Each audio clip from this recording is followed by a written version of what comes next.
So hello my dear कॉम्यान्स, कैसे हो यार। मुझे उम्मीद है कि मस्त होंगे, झकास होंगे, हमेशा की तरह आजाद होंगे और मुस्कुराते हुए बहुत ही प्यारे क्यूटी पाई से लग रहे होंगे।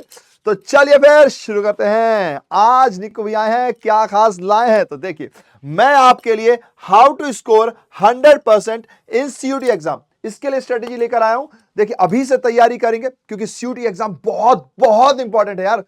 हो सकता है कई कॉलेजेस में नहीं चाहिए होंगे मार्क्स, लेकिन मोस्टली में चाहिए। जो अच्छे कॉलेज है, जहां से अच्छे पैकेजेस मिलते हैं, जहां से अच्छा पढ़ाया जाता है, पैकेज तो दूर की बात है, नॉलेज जहां मिलता है, वहां पे बड़ी बड़ी यूनिवर्सिटीज, एसआरसीसी, बीएचयू, इन सब में जितने भी गवर्नमेंट्स रिलेटेड है, सब में सीयूटी का स्कोर कार्ड बहुत इंपॉर्टेंट है यार। और सीयूटी बहुत बहुत इंपॉर्टेंट है। आप समझ नहीं रहे हो लाइफ के लिए। मुझे उम्मीद है अब तो समझ ही रहे होंगे, क्योंकि इनिशियली लोग नहीं समझ रहे थे, धीरे धीरे समझने लग गए। तो भाई इसमें अच्छे मार्क्स लाने। अब भाई देखो, सवाल सही है कि piece of paper will not decide, 100 में से 100 लाना जरूरी है क्या? हाँ सर, ये कंपटीशन है। 12th जैसी हो गई, बोर्ड एग्जाम जैसे हो गए, अच्छे हुए तो बहुत बढ़िया, अच्छे ही होने चाहिए, यही उम्मीद है।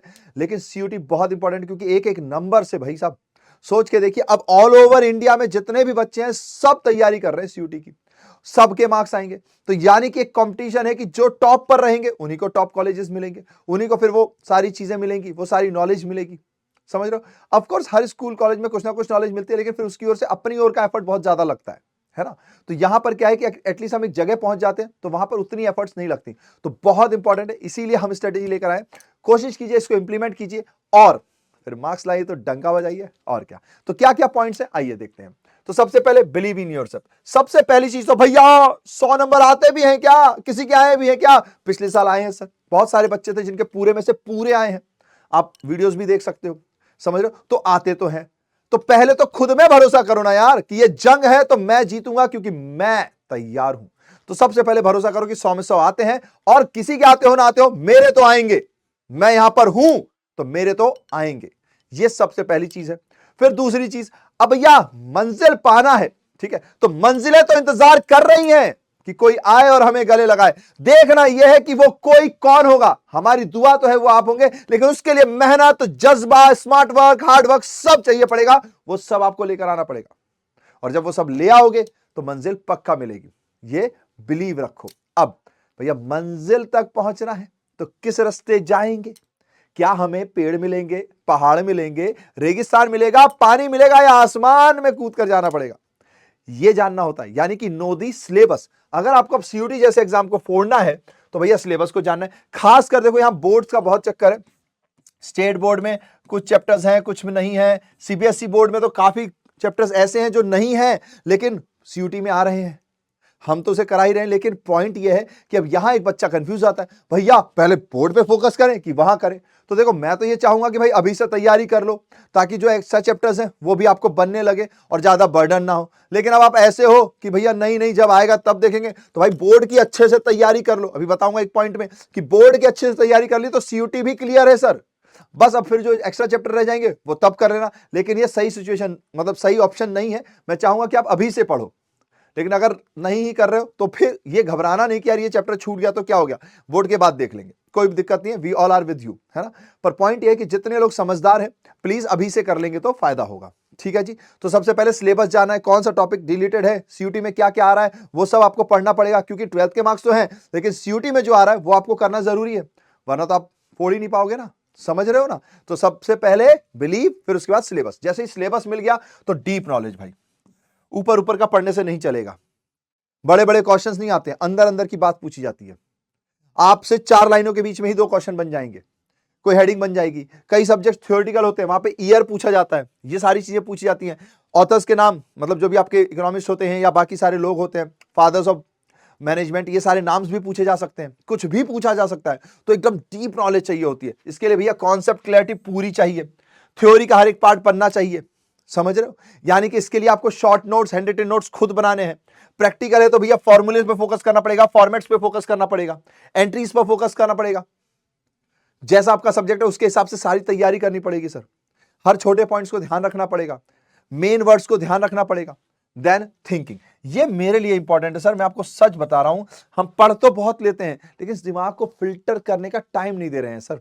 तो जरा पढ़ने के बाद सोचिए कि क्या पढ़ा, उसमें और क्या हो सकता था। क्योंकि सीयूटी का एग्जाम जो है एमसीक्यू पैटर्न है। कैसा पैटर्न है? एमसीक्यू पैटर्न है, यानी कि उसमें ऑप्शंस आपको मिलेंगे और उसमें से चूज करना है। तो कई बार लाइन ऐसी सीधी लिखी होगी किताब में, उसको घुमाकर पूछ लिया, तो आप घुमाकर सोचने का समय तो दो दिमाग को कि अगर इसने नॉट ऐसा है, अगर नो हटा दिया तो क्या होगा। कई क्वेश्चंस आते हैं जो घुमा लेते हैं। एक सिंपल लाइन लिखी हुई है कि भैया आधा गिलास भरा हुआ है, अगर वो बोले कि आधा गिलास खाली है तब क्या करना है। अब हमने तो पढ़ा था आधा गिलास भरा हुआ है तो क्या कर रहा है, अब खाली है तो क्या कर रहा है। तो ये जो थिंकिंग वाली पॉइंट्स हैं, इसको थोड़ा सोचिए। पढ़ने के अलावा सिर्फ दिमाग को पढ़ाना नहीं है, उसको फिल्टर करने का, उसको सोचने समझने की ताकत देने का भी समय चाहिए, तो वो जरूर दीजिए। तो वो आपको और डीप नॉलेज और उसके लिए स्ट्रांग विल बना देगा, आपके दिमाग में उसकी स्टोरेज कैपेसिटी बढ़ा देगा उन चीजों की, वो ज्यादा देर तक रिटेन रहेंगी। ठीक है जी। Then time management. अब प्रॉब्लम यह है भैया, आप तो बोल के चले जाओगे हम बोर्ड में, उसके बाद तुरंत सीयूटी है यार, क्या करें, बड़ी नाइंसाफी है। नहीं सर, यहां पे आपको अलग से कोई टाइम मैनेज नहीं करना सर, यही तो पॉइंट मैं समझाना चाहता हूं कि अलग से कोई टाइम मैनेज करना ही नहीं है। आपने भैया बोर्ड की तैयारी की, उस समय पे जो आपने चैप्टर्स पढ़ लिए, सीयूटी में वो कॉमन चैप्टर्स आ रहे हैं, तो भैया उसके एमसीक्यूज क्वेश्चन कर लो ना यार, अभी से कर लो। आपने एक चैप्टर पढ़ा, बोर्ड के हिसाब से तैयारी कर ली, बड़े बड़े क्वेश्चंस कर लिए, थ्योरेटिकल बड़ा बड़ा पैराग्राफ सब कर लिया, अब छोटे छोटे क्वेश्चंस के लिए एमसीक्यू कर लो ना यार। 10 15 20 मिनट तो होंगे ही चैप्टर निकालने के बाद, तो तैयारी अभी हो गई। वेरी सिंपल, अभी तैयारी हो गई, बात खत्म। ये आपको समझना है सर, आपको ये बात समझनी है, दिमाग को ये समझाना है, क्योंकि दिमाग तो भटकाएगा, दिमाग तो कहेगा बहुत टाइम है, नहीं भाई कितना करेगा तू, इत्तू सा तो है, इत्तू सा तो, अरे सर ये इत्तू से ही दिमाग ने इतने बड़े बड़ी चीजें की हैं। चांद पे भैया रॉकेट पहुंचा रहा है, मोबाइल के रूप में आपके पास इतनी सारी चीजें ले आया है। ये छोटा सा दिमाग नहीं है सर, इसके अंदर बहुत स्टोरेज कैपेसिटी है, इसमें कोई जीबी फीबी नहीं होता है, समझ रहे हो आप। बस भरोसा करो, भरोसा करो अपने ऊपर। तो टाइम मैनेजमेंट अलग से नहीं करना, चैप्टर पढ़ना है उसके एमसीक्यूज क्वेश्चन कर लेने, चैप्टर पढ़ना है उसके एमसीक्यूज क्वेश्चन कर लेने, चाहे कोई भी सब्जेक्ट हो। ठीक है। Then practice practice practice. देखो पढ़ना तो सब कुछ कर ही लेंगे, लेकिन ये एक मुआयने टाइप का होता है कि ग्राउंड का मुआयना करके आ गए, खेलना भी जरूरी है ताकि पता चल पाए, समझ रहे हो, यानी कि सामने वाला कैसा तैयारी कर रहा है ये भी तो जानना जरूरी है। तो प्रैक्टिस करने से आपको बहुत सारी चीजें मिलेंगी। प्रैक्टिस भैया प्रीवियस ईयर क्वेश्चंस कर लीजिए, किसी की भी बुक उठा लीजिए, ये सवाल तो पूछना मत भैया कि कौन सा सैंपल पेपर बेस्ट होता है, अरे किसी के भी उठा लो, एक दो प्रिंटिंग मिस्टेक होती है, गलतियां हो सकती हैं, अदरवाइज नॉर्मली सब सही ही होती हैं। आपको क्वेश्चंस करने हैं, आपको वो फील लेनी है, आपको वो अंडरस्टैंडिंग चाहिए, समझ रहे हो, किसी एक नाम के पीछे मत भागो, जो आपको पसंद है वो बुक ले लो, गूगल में सर्च कर लो, बहुत सारे एमसीक्यूज मिलेंगे। इसलिए कभी भी किताबों को ऊपर अपने आप को आश्रित मत बनो, किताबों को अपना पिंजरा मत बनने दो, नॉलेज को अपना पिंजरा बनाओ। ठीक है जी, समझ रहे हो। अब इसमें क्या पॉइंट ध्यान होंगे, सबसे पहले तो एमसीक्यू पैटर्न में जब प्रैक्टिस करोगे तो एक बात बार बार आती है, कई बच्चे इसमें फेल होते हैं, बेस्ट ऑप्शन। क्या होता है कि 4 ऑप्शन है, मान लीजिए ए और बी दोनों भी सही है, पर सी में लिखा है ए एंड बी बोथ, तो करेक्ट ऑप्शन होगा सी, समझ रहे हो। ऐसे ही होता है none of the above, both, तो ऐसे में आपको वो बेस्ट आंसर चूज करना है जो कि उस चारों ऑप्शंस में सबसे सही आंसर है। तो एमसीक्यूज में कई बार ऐसा होता है कि ये भी थोड़ा सही है, ये भी थोड़ा सही है, लेकिन ये ज्यादा सही है, तो जो ज्यादा सही है वो चूज करना पड़ता है, तो वो प्रैक्टिस के थ्रू ही आएगी। फिर कीवर्ड्स, ये बहुत इंपॉर्टेंट है, आप अपने नोट्स बनाएं, जब आप यहां पर अपने नोट्स बनाएंगे तो वहां पे इंपॉर्टेंट पॉइंट्स आएंगे, उन्हीं कीवर्ड्स को आपको याद रखना है प्रैक्टिस करते समय, वो कीवर्ड्स ही आपके आंसर्स हैं, समझ रहे हो, वो कीवर्ड से ही आपको पूरा आंसर याद हो जाएगा। कीवर्ड मतलब कि पैराग्राफ का कुछ अक्षर, कुछ इंपॉर्टेंट वर्ड्स जो उस पैराग्राफ का पूरा समराइज कर दें, ये कीवर्ड्स आपको प्रैक्टिस करते वक्त याद रखने पड़ेंगे। अब प्रैक्टिस करोगे, कुछ ना कुछ गड़बड़, कुछ ना कुछ चीज होंगी, तो उसके भी कीवर्ड्स बनाइए कि कहां क्वेश्चन, कीवर्ड्स यानी कि कहां क्वेश्चन गलत हो गया था, क्यों गलत हो गया था, ये लिखिए, इंपॉर्टेंट पॉइंट समझ लीजिए। ठीक है। देन मेमोरी, जहां जहां गलती हो रही है उसको याद करो कि यार यहां गलती, याद मतलब रट्टा नहीं मारना है, ध्यान रखना है कि यार यहां गलती हो रही है मुझसे, मेरा दिमाग मुझे यहां गलत लेकर जा रहा है, ये मेमोरी रखना बहुत जरूरी है, ताकि एग्जाम में आपका दिमाग आपको पहले से बता दे कि भाई यहां तू गलती करता है, थोड़ा सचेत रहे, थोड़ा सचेत रहे, थोड़ा सचेत रहे। और दिमाग ये करता है सर, बॉडी अपने फंक्शंस करती है, बस हम उसको संभाल लें, समझ रहे हो। ठीक है, चलिए, तो प्रैक्टिस करेंगे ताकि मेमोरी बने, कीवर्ड्स बनाए, जहां गलती करेंगे उसको समझेंगे, बेस्ट ऑप्शंस को चूज करेंगे। ठीक है जी। फिर रिव्यू करेंगे, यानी प्रैक्टिस कर लिया, सबको सब कुछ कर लिया, जो जो गलतियां हुई उसको रिव्यू करिए, क्यों हुई, आखिर मैंने क्या ऐसा सोचा था जो कि किताब से अलग है, और उसको पकड़ के रेक्टिफाई कर लेंगे, उसको पकड़ के रेक्टिफाई कर लेंगे।